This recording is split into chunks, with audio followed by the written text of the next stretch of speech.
সন্মানীয় আইমাতৃ, এই অঞ্চলৰ বিভিন্ন অনুষ্ঠান প্ৰতিষ্ঠানৰ সন্মানীয় বিষয়ববীয়া কৰ্মকৰ্তাসকল, অতি শ্ৰদ্ধাৰ ইমাম চাহাবকে প্ৰমুখ কৰি বিভিন্ন ধৰ্মীয় অনুষ্ঠানৰ সন্মানীয় নেতাসকল, উপস্থিত আমাৰ যুৱ বন্ধুসকল, মই আপোনালোক সকলোলৈকে মোৰ তৰফৰ পৰা শ্ৰদ্ধা জ্ঞাপন কৰিছোঁ।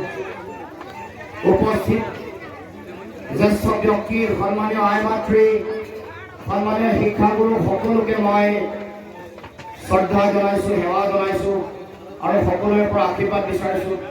সকলোৰে পৰা দুৱা কামনা কৰিছোঁ যাতে অসমৰ কাৰণে, অসমীয়া মানুহৰ কাৰণে যাতে সদায় ভাল কাম কৰি থাকিব পাৰোঁ, অসমৰ কাৰণে যাতে সদায় যুঁজি থাকিব পাৰোঁ,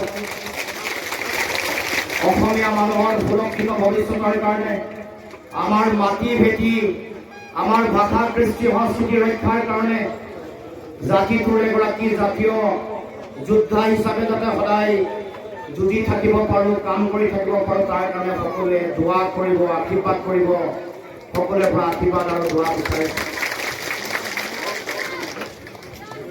আপোনালোকে সকলোৱে জানে ভাৰতৰ এইবাৰ 2006 গুলিয়াই দিয়া হয়, মন গ'লে কৰায়ত্ব কৰি থানালৈ লৈ যোৱা হয়, মন গ'লে পলুৱা বুলি ভৰিৰ তলত গুলিয়াই দিয়া হয়।